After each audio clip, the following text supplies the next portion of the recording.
నా పేరు శ్రీశైలం. శ్రీశైలం ఏం చేస్తుంటారు? మేము ఇప్పుడు పొలం పని చేస్తాం. వ్యవసాయమేనా? వ్యవసాయం చేస్తాం. ఎట్లుంది కొత్త ప్రభుత్వం మంచి పథకాలు ఇస్తుందా? ఏం పథకాలు లేవు, ఆ, ఏం పథకాలు లేవు. ఆ, అన్నీ ఇచ్చి ఏంటంటే అబద్ధాల ప్రభుత్వం, ఆ, అబద్ధాలకు ఇవ్వడరు. ఇస్తామన్నవి హామీలు ఇచ్చి ఏది కూడా ఒకటి కూడా అమలు చేయలేరు. ఆ, ఒకటి బస్సు ఏంటంటే ఆడలతో జుట్టుపట్టు కొట్టుకోవడం ఒకటి.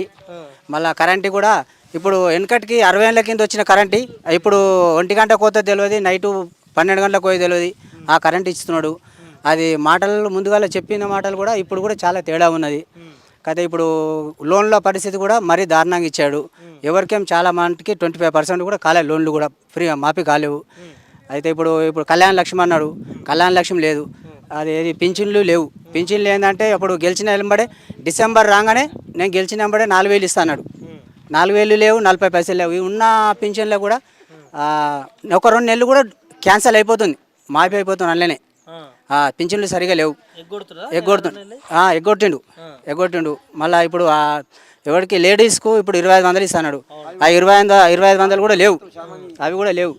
మళ్ళీ ఒకటి ఏంటంటే ఇప్పుడు గ్యాసు ఫ్రీ అన్నాడు, హామీలు గ్యాస్ మాత్రం ఇస్తున్నా ఫ్రీ అన్నాడు.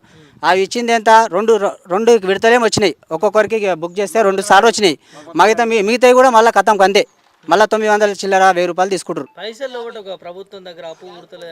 ప్రభుత్వం పుట్టలేదంటే నువ్వు సీఎం పదవి ఉన్నప్పుడు ఏడికెళ్ళని తేవాలి. పెద్ద మనిషి ఇంటికి పెద్ద మనిషి ఉన్నప్పుడు ఏడికెళ్ళని తేవాలి, కష్టపడాలి, చెమటగారాలు తెచ్చి మన ప్రజలను నడపాలి, పోషించాలి. ఆ చేతనైన హోదా ఉన్నది కాబట్టి చేయాలి. అది ఏ కష్టపడతావో ఏం చేస్తావో. ఇప్పుడు ఏమంటున్నంటే నాకు చేతనైతే లేదు, చేతులు లేకపోతే కాదు. అది నువ్వు మరి ఆయననే దొంగ కదా, దొంగ ఉన్నాడు కాబట్టి దొంగ లెక్క చూస్తాడు. మరి అట్లా దొంగ లెక్క చూస్తాడు అందరు. ముఖ్యమంత్రి అట్లా అనొచ్చా అంటే చేయొద్దు అట్లా. ఆయననే అంటుండు కదా, నన్ను ఢిల్లీకి పోతే నాకు అపార్ట్మెంట్ ఇస్తలేరు, నాకు వాడికి పోతే ఒక అప్పు పుడతలేదు, నన్ను వాడికి పోతే మాత్రం నన్ను చెప్పులు ఎత్తుకొచ్చే దొంగలేక చూస్తున్నారు నన్ను అని అంటుండు. ఆయన నోటి ఆయన అన్నాక పబ్లిక్ ఏం చేస్తారు, ఆయనకు ఇంకా 10 రకాలుగా మాట్లాడతారు. పెద్ద మనిషి అన్నప్పుడు ఆ మాత్రం మాట్లాడొద్దు. ఎంత పరిస్థితులు ఉన్నా, ఏ కష్టాలు ఉన్నా, ఇంట్లో ఒక పెద్ద మనిషి ఎంతనో రాజ్యానికి ఆయన పెద్ద మనిషి. ఆయన హోదా చాలా ఓపిక తీసుకొని పబ్లిక్ వాళ్ళ మంత్రులతో మాట్లాడుకొని ఏదైనా అప్పు తేవాలి, కష్టపడాలి, చేయాలి. తను దొరుకుతలేవు, నేను ఏం చేయదు, నన్ను కోసుకొని తింటారా, సంపక తింటారా అంటే ఏం చేస్తాం? సంపక తింటారా అంటే నువ్వు ఎందుకున్నావు ఇంకా సంపక తిండి కదా, అది వాస్తవం కాదు. పబ్లిక్ న్యాయం చేయాలని కోరుకుంటాం. ఏం చేస్తుంటావు? వ్యవసాయమేనా? పడ్డదా మరి మీకు రైతు భరోసా? రాలేదు. ఏమి రాలే? రైతు బంధు ఏం రాలేదు. రైతు భరోసా బంద్ అన్నదట. భరోసా రాలేదు, ఈసారి రాలేదు. ఈసారి రాలేదా? గతంలో వచ్చిండేనా? వచ్చింది. వచ్చే బంధు బంద్ చేసి ఏం చేస్తాం, రాలేదు ఈసారి. ఎంత కేసిండో కూడా తెలియదు. ఎంత కేసిండో కూడా తెలియదు. నీకైతే రాలేదు? నాకైతే రాలేదు. అంతే. ఎట్లుంది గవర్నమెంట్? సంవత్సరం రైతుంది కాంగ్రెస్. ఇక రైతు భరోసా అంటే ప్రతిసారి వచ్చినాయి. ఈసారి అయితే నాకైతే 4 ఎకరాలు రాలేవు. మరి ఏమిటి గురించి రాలేవు, ఎంత కేసిండో కూడా తెలియదు. ఇబ్బంది అవుతుందా? మరి రానప్పుడు ఇబ్బంది. మరి ఇప్పుడు మంద మసాలకు ప్రతిదానికి ఇప్పటిదాకా అయితే నడిచింది. ఇప్పుడు రానప్పుడు ఇబ్బంది కదా. రానప్పుడు ఇబ్బంది కదా. ఇక చెప్పిన అయితే ఈ 2 తప్ప తతిమే అయితే ఏం లేదు. కరెంటు బిల్ 201, ఒకటి బస్సు పిరి, అంతే. తతిమే అయితే ఏం లేవు. ఇక మనం పోయినా ప్రాజా తెలుసు. ఇక ఎట్లా చేస్తున్నా అంటే అప్పుడు చెప్పిండు కానీ ఇప్పుడు చేయనీకి ఆయన అట్టట్లేదు. ఇక అప్పు ఉడతలేవు అంటే ఆయనే పెద్ద మనిషి. అప్పు ఉడతలేవు అన్నాక తదిములు ఏం చేస్తారు? దొంగ లెక్క చూస్తారట పెద్ద మనిషిని. ఇక నువ్వే దొంగ లెక్క చూస్తారని చెప్తే తదిమ జనాలు ఏం చేస్తారు? జనాల పరిస్థితి ఏంటంటే మరి ఏం పేరే? మల్లేష్. ఏం చేస్తుంటావు? Water supply. వాటర్ సప్లై ఎట్లుంది ఊర్లలో? వాటర్ సప్లై మాది మంచిగా ఉంది. మీ దగ్గర మంచిగా ఉంది. మాకు వాడు టైంకు వాడు బోర్ ఇస్తాడు, కరెంట్ ఇస్తాడు. టైంకు లేదు, 12 కరెంట్ ఇస్తాడు. వాడు ఎంత చేపిస్తాడు?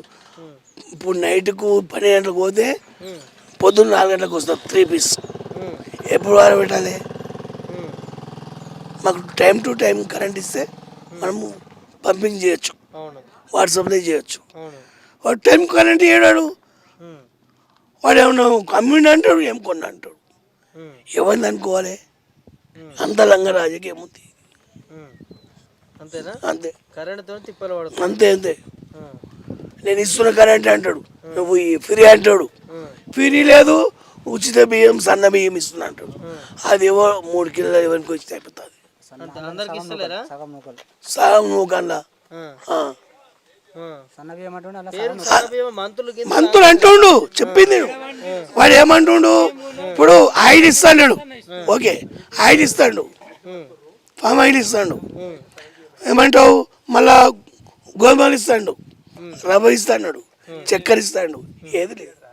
కళ్యాణ లక్ష్మి అన్నాడు వాడు వచ్చింది ఎవరికో పిల్లకు ఇయ్యడు వెళ్ళాడు. కళ్యాణ లక్ష్మి కళ్యాణ లక్ష్మి ఎట్లుంది మరి కాంగ్రెస్ గవర్నమెంట్? ఇది బేకారు, ఇది మళ్ళీ రాడు అంతేనా? అంతే నేను చెప్తున్నా కదా. అప్పు పుడతలేదట కదా అప్పు కాదు, కేసీఆర్ కంటే ఈడ ఎక్కువ చేసిపోతాడు. అప్పు ముఖ్యమంత్రి దొంగ లెక్క చూస్తున్నట్ట కదా. అన్నిదా ఎవరిని మాట చెప్పుకుంటాడు. నువ్వు గొప్ప చెప్పుకుంటావు, నేను గొప్ప చేసుకుంటావు. కాదు బయటికి పోతే దొంగ లెక్క చూస్తున్నట్ట రేవంత్ రెడ్డిని. మరి దొంగలే వాళ్ళు 7 మంది ఉన్నారు, వాళ్ళు 7 మంది ఉన్నారు, వాళ్ళు 7 మంది కూడా దొంగలే. అంతేనా? అంతే అన్నదమ్ములు అంతే అంతేనా. ప్రజలకు ఇచ్చిన హామీలు అయితే ఏమొస్తాయి? ఏం లేదు, ఒకటి ఉచిత కరెంట్ ఇచ్చిండు అంతే. ఏది ఇంట్లోకి మీటర్లకు అంతే. వాళ్ళకు బస్ ఎక్కి మన మొగలం పోతే వాడికి మనకు సీటు కూడా ఇయ్యరు.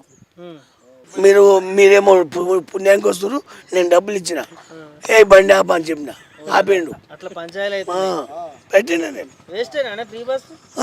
వేస్ట్. వీళ్ళు ఇప్పుడు ఇంకోటి వీడు పైసలు తగ్గించి అందరం మనం కూడా పోతుంటాం కదా, పైసలు తగ్గించి అందరికి సామాన్యం అయితే వేస్తే అయిపోతున్నాయి. పైసలు ఇచ్చి మన సంగరాగాలి మనం. అంతే అంటావు?